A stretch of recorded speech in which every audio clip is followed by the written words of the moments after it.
오늘 함께 나눌 말씀을 보겠습니다. 오늘 말씀은 신약성경 고린도전서 4장 1절에서 2절까지 말씀입니다.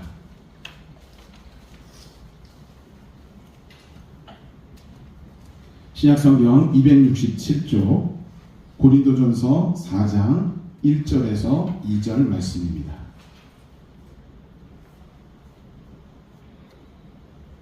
함께 한 목소리로 봉독하겠습니다. 사람이 마땅히 우리를 그리스도의 일꾼이요 하나님의 비밀을 맡은 자로 여길지어다. 그리고 맡은 자들에게 구할 것은 충성이니라. 아멘. 할렐루야. 자, 우리 옆에 분하고 인사해 보시길 바랍니다. 주의 사랑으로 사랑합니다. 하나님 당신을 축복하십니다. 아멘. 네. 여러분, 오늘 본문의 말씀이에요. 바울은요, 자신이 하나님으로부터 일꾼으로 택함받았다, 사도로 택함받았다, 이 사실에 대해서 굉장한 자부심을 표하고 있습니다. 근데 그럴 수밖에 없는 이유가 뭐냐면, 누군가에게 직분을 맡기고 사명을 부여하고 또 비밀스러운 일을 맡긴다라고 하는 건 그 대상을 굉장히 신뢰한다는 증거이겠죠. 하나님께서 바울을 세우셔서 사명자로 이끄셨다라고 하는 건 하나님께서 그 바울을 그만큼 신뢰하신다는 증거인 거예요. 그러니까 바울은 거기에 감격하지 않을 수가 없었다는 것입니다. 근데 바울만이 아니라 오늘날을 살아가는 저와 여러분들에게도 하나님께서는 바울과 동일한 직분과 또 사명과 달란트를 허락하셨어요. 여러분 기쁘지 않으십니까? 이건 감격스럽고 기뻐야 되는 문제인 거예요. 우리가 잘 알다시피 우리 인간이라고 하는 그 존재의 존재성 자체가 하나님께서 우리를 딱히 신뢰할 만한 그런 모습은 아니라고 하는 거죠. 아마 암묵적으로 대부분이 다 동의하고 계실 거예요. 태초의 인간이었던 아담과 하와를 보십시오. 하나님과 가장 가까이 있었고 하나님과 가장 닮아 있었던 아담과 하와예요. 근데 문제는 그 아담과 하와도 자기 욕심에 치우쳐서 선악과를 따먹는 범죄를 저질렀다는 거예요. 그 아담과 하와 이후에 이어져 내려오는 인류의 역사의 모습을 보고, 그리고 오늘날 살아가는 저와 여러분들의 삶의 모습을 볼 때도 딱히 그렇게 하나님 앞에 신뢰를 드리고 하나님으로부터 인정받을 만한 그런 삶을 우리가 살고 있을까? 그렇지 않다는 거죠. 자, 그러면 하나님께서는 우리에게 사명을 주시면 안 되는 거잖아요. 근데 놀랍게도 하나님은 오늘 이 시간 저와 여러분들에게도 직분을 주시고 사명을 주시고 달란트를 주시고 비밀스러운 일을 맡기셨다는 거예요.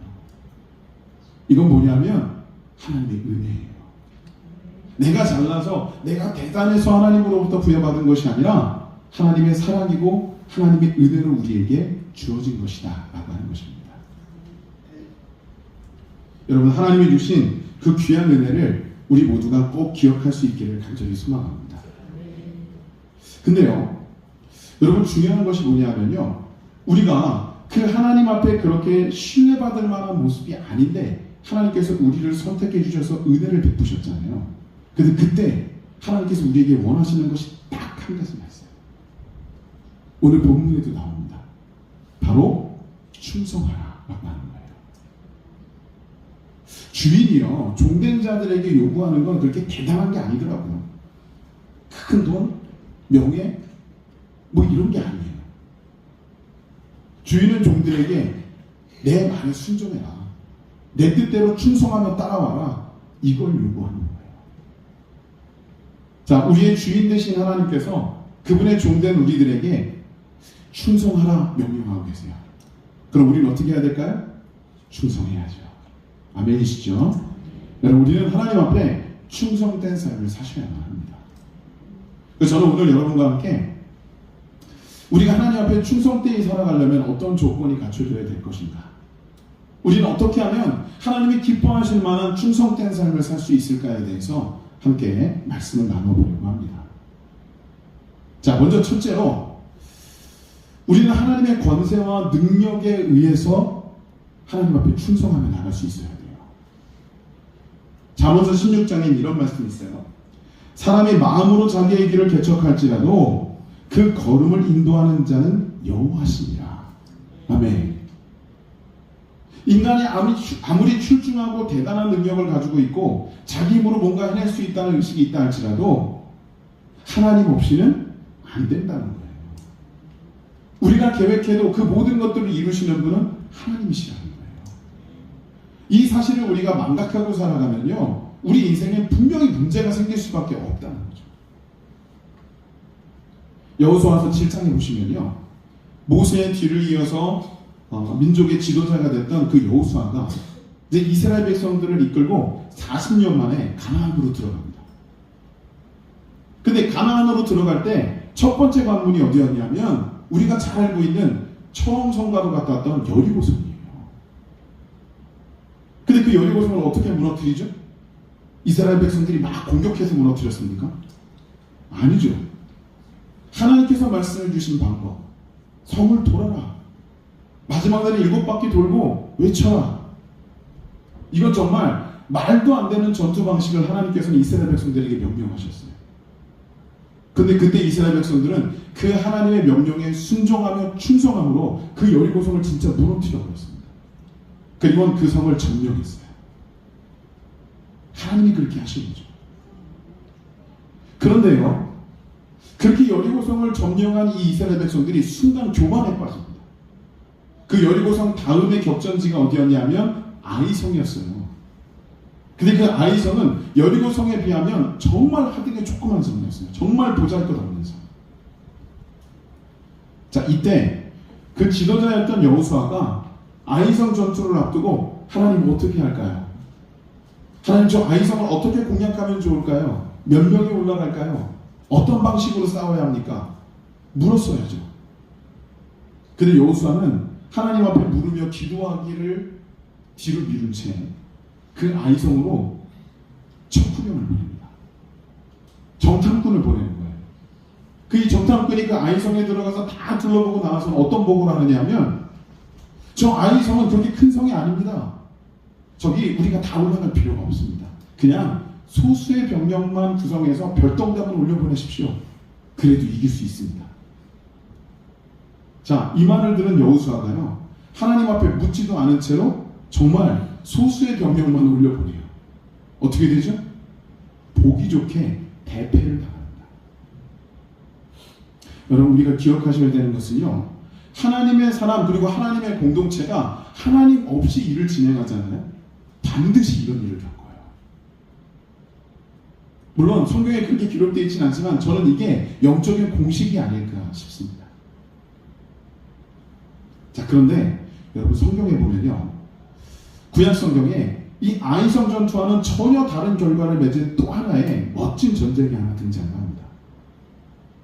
사사기에 보시면 기드온이라는 사사가 300명의 용사를 이끌고 전장에 나가서 13만 5천 명이나 되는 미디안 군대를 전멸시켜요. 여러분, 300대 13만 5천 명이면 그 교전비가 얼마냐면 450대 1이에요. 잘 감이 안 잡히시죠? 이렇게 말씀드릴게요. 한 사람이 450명이랑 싸워야 돼요. 어마어마한 거죠. 원래 이 기드온은요, 이 미디안 군대를 맞서기 위해서 각 지파마다 군대를 모집을 합니다. 그때 모여진 군사의 숫자는 2만 명이었어요. 뭐 13만 명에 비하면 별것 아닐 수도 있겠지만 그래도 2만 명이면 뭐 좀 해볼 수 있지 않겠습니까?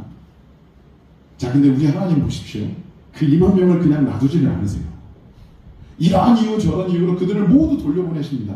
그리고 딱 300명만 남겨놓으십니다. 적군은 몇 명이라고요? 13만 5천 명. 자, 사사기 기록에 의하면 이 기드온은요, 일단은 겁쟁이였어요. 자기가 타작한 곡물을 정상적으로 타작해서 그걸 털어서 수확해서 먹을 수 있었지만 이방 민족들에게 들키면 뺏길까봐, 자기가 해를 당할까봐 포도주 틀에다가 그걸 짜서 먹을 정도로 그만큼 겁쟁이였다는 거예요. 그렇다면 그런 기드온 입장에서 300명만 남겨놓고 너 나가서 이 숫자로 13만 5천 명을 대적해라 라고 말씀하셨다면 어떤 반응이 나오는 게 쉬울까요? 일단은 기드온은 대들었을 거예요. 하나님 어쩌라는 겁니까? 300명이요? 도대체 미디안 군대가 몇 명인지는 아시는 겁니까? 이 300명 데리고 나갔다간 바로 죽습니다. 나 안 나갑니다. 못하겠습니다. 여러분, 기드온은 이렇게 하나님 앞에 덤빌 수 있었어요. 근데 놀랍게도 그 겁쟁이였던 기드온이 하나님의 방식대로 하나님의 권세와 하나님의 권능을 덧입고 그 전쟁을 실천해요. 300명을 데리고 진짜 전장으로 나갑니다.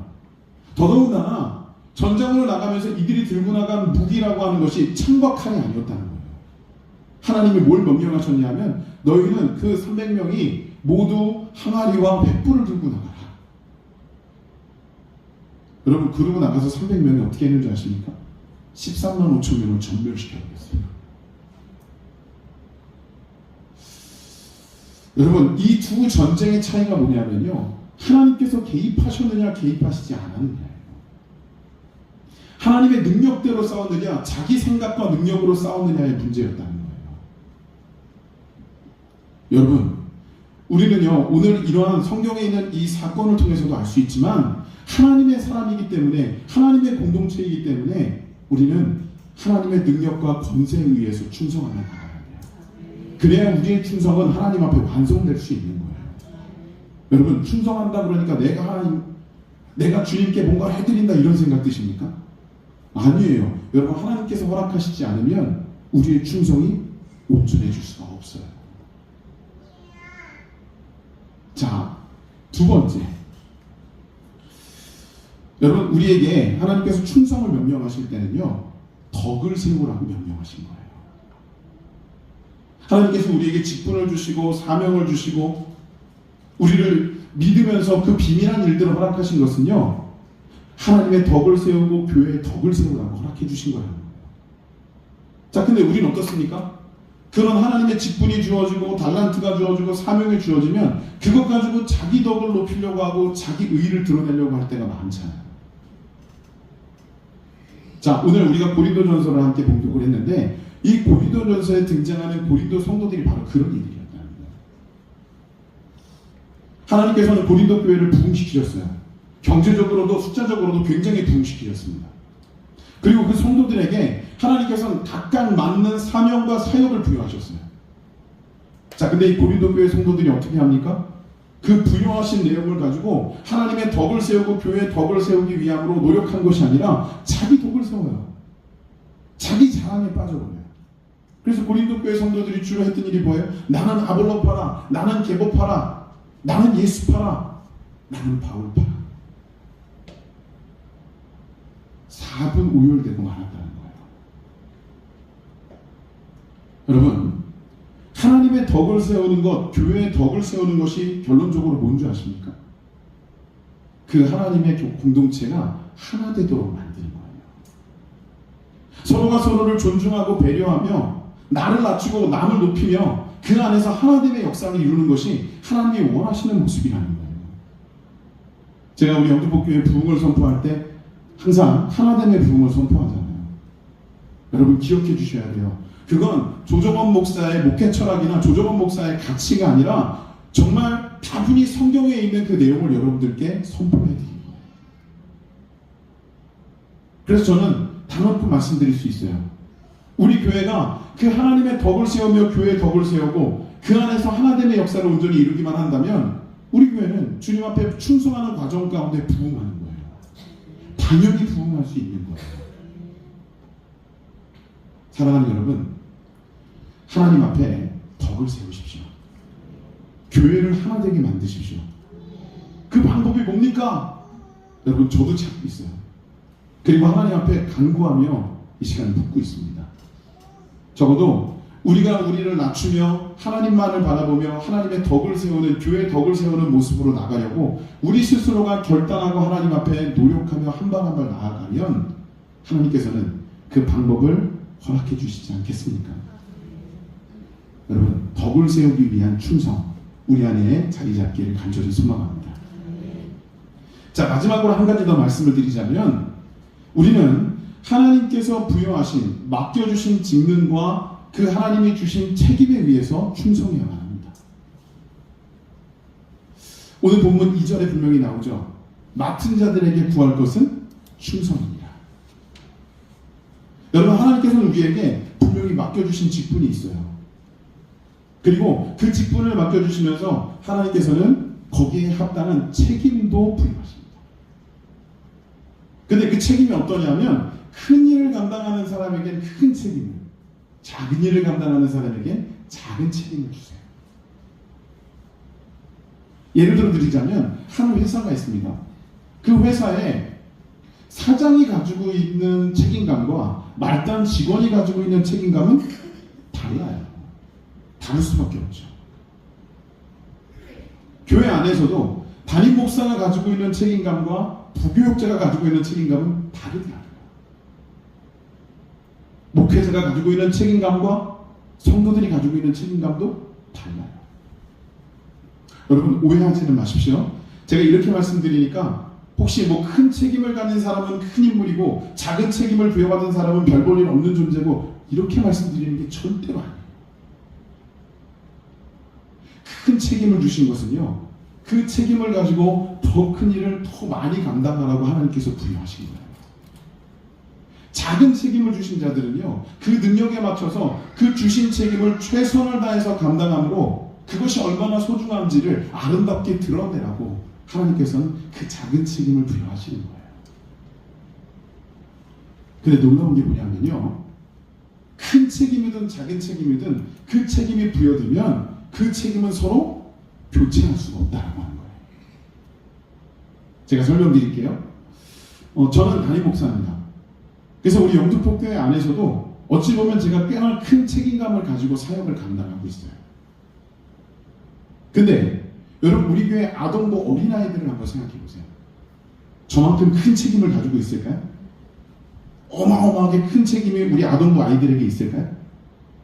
사실 그렇진 않아요. 우리 아동부 어린이들은요, 아주 작은 책임을 가지고 있습니다.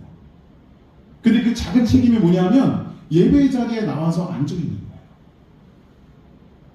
여러분, 우리도 오늘 지금 보다시피 저 뒤에 서연이 나와 있어요. 우리 김순자 권사님의 손녀 계시죠? 근데 와서 앉아 있는 것만으로도 뭔가 다르지 않아요? 오래간만에 어린아이 소리가 교회 안에 울려 퍼지고 있죠. 여러분, 어떤 느낌이 있어요? 갑자기 교회가 밝아진 것 같지 않습니까? 활기차진 것 같지 않습니까? 행복해지지 않습니까?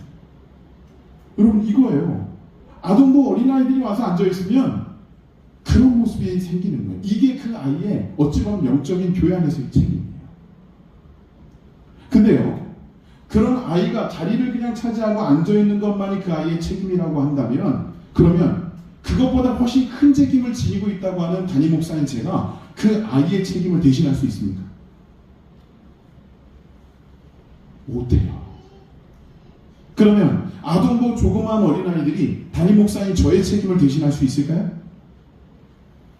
그것도 안 되는 거예요. 여러분, 이게 무슨 말씀이냐면 하나님께서 우리에게 직능을 주시고 책임을 부여하실 때 그 책임은 고유 권한이 되는 것이고 절대성을 지닌다는 거예요.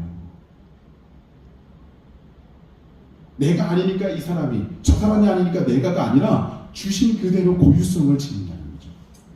여러분, 이스라엘의 12지파 가운데 하나님께서 특별하게 구별한 지파가 하나 있습니다. 레위지파. 이 레위지파는 하나님께서 세우신 제사장 직급들이에요. 근데 하나님께서 이 레위지파에게 뭐라고 명령하시냐면 너희는 농사도 짓지 마라. 경제적인 활동을 하지 말라는 거예요. 군대도 형성하지 마라. 전쟁터에 나갈 필요도 없다는 거예요. 너희는 그저 성전에 거하며 성전을 관리하고 예배를 집도하는 일, 하나님을 찬양하는 일에 주력하라는 거죠. 그러다 보니까 이 레위 지파는요, 굉장히 그 그룹이 작았어요. 다른 지파에 비해서 그렇게 크거나 혹은 풍성하거나 숫자적으로 그렇게 많지 않았다는 거예요. 자, 그런데요, 성경에 어떻게 나오냐면 그렇다고 해서 하나님께서 이들에게 분명히 하나님의 예배와 성전을 관리할 수 있는 그런 책임과 직능을 부여하셨는데 이 레위 지파보다 훨씬 크고 강한 또 다른 지파가 와서 우리가 이 레위 지파 일을 대신 좀 해보겠습니다라고 나서면 하나님께서 그걸 인정해 주셨을까요? 아니에요. 하나님 그걸 인정하시지 않겠다고 말씀하고 계세요. 여러분, 우리가 꼭 기억하셔야 되는 것은요, 하나님께서 우리에게 부여해 주신 직능, 우리에게 부여해 주신, 우리에게 책임을 부여해 주셨다면 여러분, 그게 큰 것이건 작은 것이건 내게 부여된 대로 최선을 다해서 그걸 이루기 위해서 노력하셔야 된다는 거예요. 그러면 하나님 그거 기쁘게 받으세요.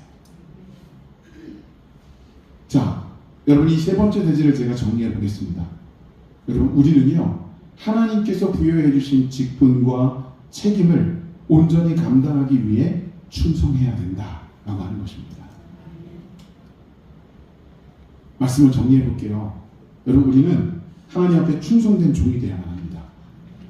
하나님께서 그 충성된 종에게 요구하시는 것이 바로 너희는 나의 말에 순종하며 내가 원하는 대로, 내가 가는 방향대로 충성하며 따라오라고 하는 거예요.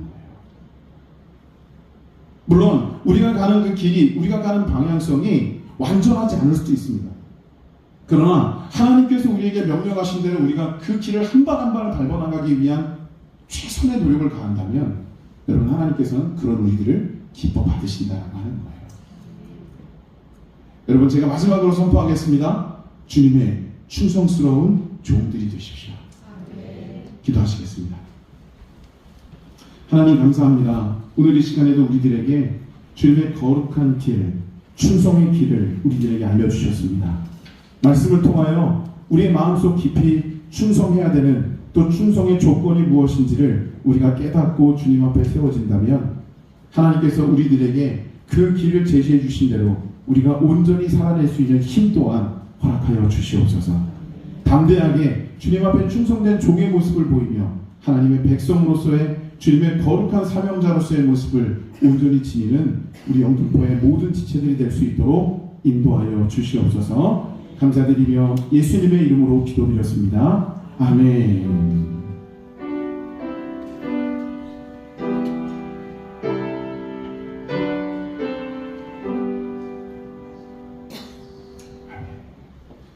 우리 다 같이 좋으신 하나님, 하나님 앞에 찬양드리면서 오늘 말씀을 기억하며 기도하는 시간 잠시 갖도록 하겠습니다.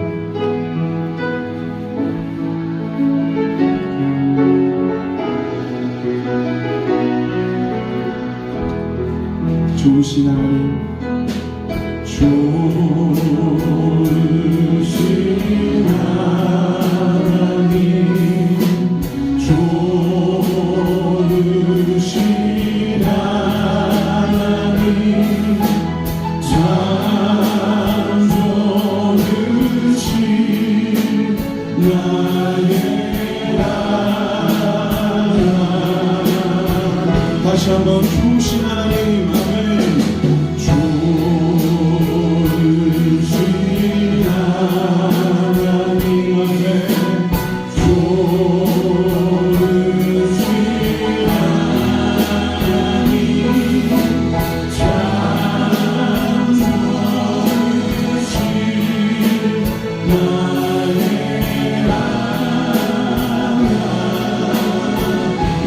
기도를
이런 거룩한 역사들을 이 시간 우리 영혼들의 감격으로 감사로 자부심으로 주님 앞에 고백하며 나갈 수 있도록 인도하여 주시옵소서. 우리의 연약한 가운데서도 하나님의 우리를 온전케 하시며 새롭게 하시는 줄 믿사오니 아버지 하나님여 주시옵소서. 우리가 주님과 구하며 하나님 앞에 구하며 나오니 이 시간에도 우리의 역사를 알아주시옵시고 하나님 우리를 통하여 온전한 우리의 영광을 받아 주시옵소서. 하나님여 도우시옵소서. 우리의 믿음을 하지만 하나님의 우리가 하나님을 위해 싸우니 이 시간에도 주님이여 우리를 도와주시옵소서. 하나님여 주님만을 바라보며 하나님만을 위하여 하나님을 다시는 주는 종들이 오늘 이 시간에도 온전한 고백의 삶을 나갈 수 있도록 인도하시옵소서. 주님이여 우리의 충성된 모습을 봐주시고 최선을 다하여 주님께 하는 하나님의 거룩한 주님의 모습으로 주님을 바라보며 싸우니 이 시간 우리와 함께하여 주시옵소서. 함께하실 줄로 믿습니다. 도와주시옵소서.